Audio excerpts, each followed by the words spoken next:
গুৱাহাটীত ইমান যে গৰম পৰিছে, সেয়েহে আমি জুচ খাবৰ কাৰণে ওলাই আহিলোঁ এণ্ড বিচাৰি পালোঁ ফ্ৰুক্ট'জ বুলি এইখন কণমানি ফ্ৰেছ জুচৰ দোকান।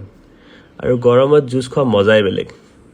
দেখাত একেবাৰে মৰম লগা আৰু সৰু, বাট অতিকৈ ধুনীয়া পৰিৱেশটো। But main to price and menu. Options বহুত আছিল, কিন্তু আমি চিলেক্ট কৰিলোঁ আপোনাৰ blueberry smoothie and perfect pineapple smoothie. স্নেক্সো আছিল, কিন্তু ভাবিলোঁ যিহেতু জুচ খাব আহিছোঁ, আজি জুচকে ল'ম। আৰু মেনুখন চাই থাকোঁতে ওচৰত দেখিলোঁ ডিফাৰেণ্ট কাইণ্ডছ অফ চাহো আছিল, কিন্তু ইমান গৰমত চাহ আৰু কেনেকৈ খাব। বাট গধূলি আহিলে মেবি চাহৰ অপশ্যনটো ভাল হ'ব।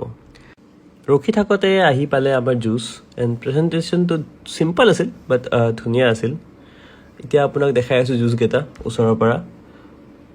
এইটো আছিল আপোনাৰ পাৰফেক্ট পাইনএপল স্মুদি 240 ml, আৰু এইটো আছিল আপোনাৰ ব্লুবেৰী স্মুদি 200 ml।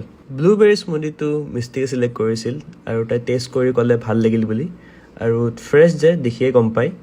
নেক্সট মই ট্ৰাই কৰিলোঁ আপোনাৰ পাৰফেক্ট পাইনএপল স্মুদি, আৰু ভাল আছিল, অলপ টেঙা আছিল, বাট ভাল লাগিল খাই, সেইকাৰণে থাম্ছ আপটো দি দিলোঁ। আৰু জুচ খাই আৰু ফেনৰ ওচৰত বহি অলপ শান্তি পালোঁ এণ্ড ভাবিলোঁ উঠিয়ে দিওঁ আৰু বহুত দেৰি হৈছে।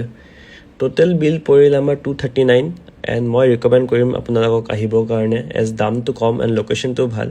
ৰিলটো যদি চাই ভাল পালে শ্বেয়াৰ কৰি দিব এণ্ড কমেণ্টত নতুন কিবা লোকেশ্যন আছে যদি ৰিকমেণ্ড কৰি দিব। Bye bye.